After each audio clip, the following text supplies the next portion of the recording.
Good morning, world, and all who inherit it. It's me, Susan Stewart.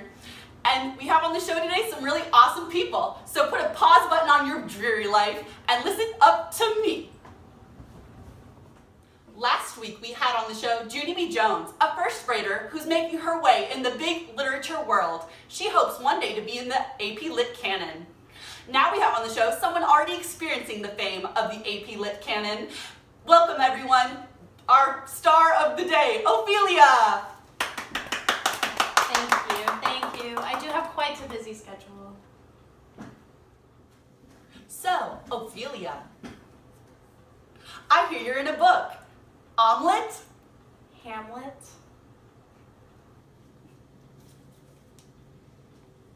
Hamlet? So, how do you feel you were portrayed in the book? To be honest, I feel like I was portrayed unfairly. Shakespeare is a great writer, don't get me wrong, but he just didn't grasp the essence of who I am. There's so much more to me. I'm not just in love with Hamlet, okay? So it sounds to me as though you want to fight Shakespeare? Yeah. Well, we have him right here on the show today!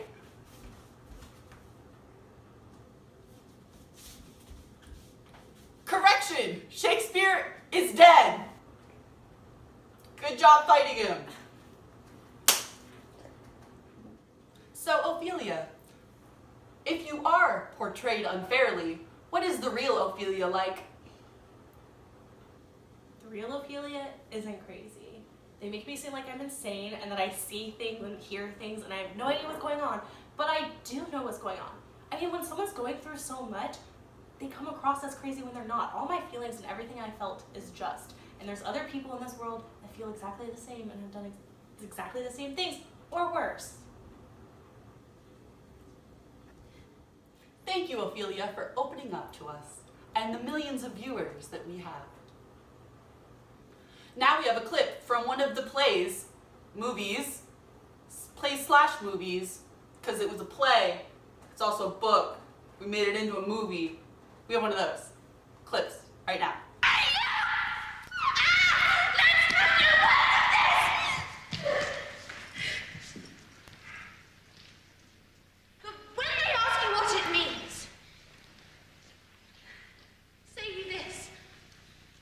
Tomorrow is St. Valentine's Day, all in the morning betime, and I am made at your window to be your Valentine. Then up he rose and donned his clothes and up the chamber door, let in the maid that out a maid never departed more. Pretty Ophelia. Indeed, la! Without an oath, I'll make an end on't. What happened was true, okay? But I don't understand why it was made such a big deal. We all make mistakes, we all have breakdowns, and I happen to have a breakdown, and why can't people just get over it? It's so unfair to do this to me. Why does it have to be broadcasted all over the world? It's just so unfair. We're going to go to a quick commercial break from one of our sponsors. Thank you. Want to trade snacks with a stranger? Is that a poison apple? No, it's a wish apple. Yeah, if your wish is to be full of poison. Shut up. Want it?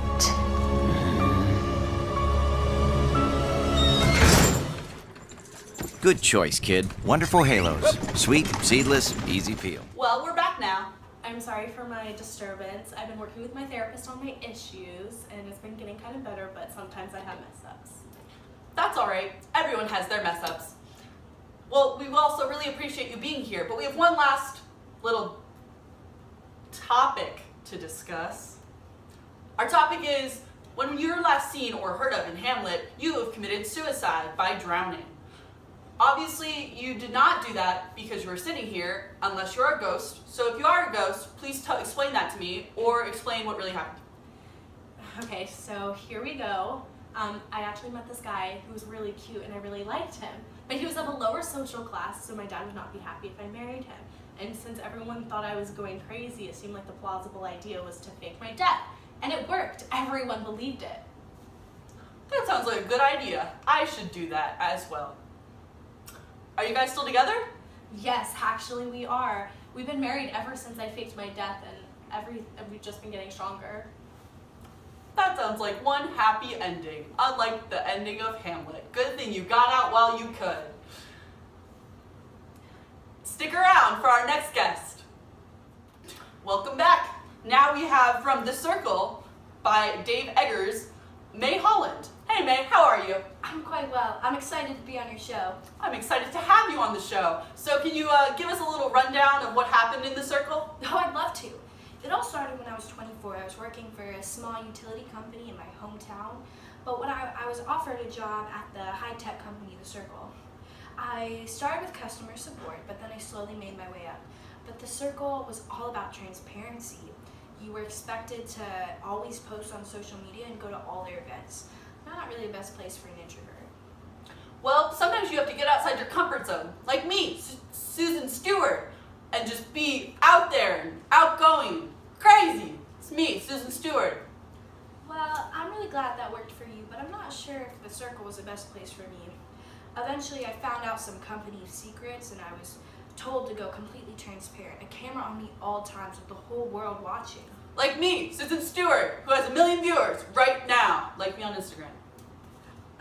Well, it was just really hard, the camera being on me all the time. What if I messed up? What if the 3 wise men weren't happy with me? It was so much pressure. So can you tell us what happened at the ending of your book? Oh, I can't ruin it for you. I want all your viewers to go read it. Reading is important. But some not good things happened. I can tell you that. Well, thanks for summing it up. Now let's get on to the questions. What was it like being transparent? Oh, being transparent was a new feeling. The attention felt great that people would want to watch my life, but the pressure was real. There were so many questions going around my head. Would the 3 wise men be impressed? What if I did something wrong? What if I was expected to do something that I didn't do? Like, what would happen? I felt like I had to be perfect, and I would do anything to be perfect. You are perfect. Just kidding, I am. I'm perfect, Susan Stewart. That's my name. Look it up in the dictionary booklet of my life. And we definitely see that in the book, that striving for perfection. So, how's your dad? I heard he was pretty sick in the book. Is he doing better now? Well, the Circle's medical plan has definitely been helping a lot. He's motivated to get better, and I think that's the best motivation that could help him. Glad to hear it. Well, now let's get into some more tough topics. So, in the beginning you were really sweet and sensitive and nice, but towards the end you became sort of a villain. Care to elaborate? Wow, you just put it all out there. But it's true. I was on a continuous spiral down. I didn't care what people thought of me. I just cared about being transparent and impressing people. You know, when my ex-boyfriend passed away, I had no sympathy. And I know it's morbid, it's awful, but I was awful to everyone around me, to my parents, my peers, my coworkers. It was really, I was in a really bad point in my life. But I've gotten help now, and I'm no longer transparent. So how did the 3 wise men take that decision? Well, obviously they didn't like it. Their whole company was built on being transparent, but they're slowly coming to terms with it. The fact is that transparency causes more problems than it does solutions. Ain't that the truth? It was so nice to hear from you today. We're gonna play one clip before you go. Play the clip. How would you describe what The Circle is to, say, your grandmother? It's the chaos of the web made elegant. Speed round, Paul or John? Early Paul, late John. Mario or Sonic? Early Sonic, late Mario. Needs of the society or needs of the individual? Should be the same. You're most scared of? Unfulfilled potential. I am a believer in the perfectibility of human beings. When we are our best selves, the possibilities are endless. At The Circle, there isn't a problem that we cannot solve. We can cure any disease, and we can end hunger without secrets, without the hoarding of knowledge and information. We can finally realize our potential. Circlers, do you like to share? Watching you. see it all. If it happens, we'll know. Imagine the human rights implications. There needs to be accountability. What is this? The circle has the power to change everything. It's only our lies that get us in trouble. Things we hide. We care about everybody you care about. Because knowing is good, but knowing everything is better.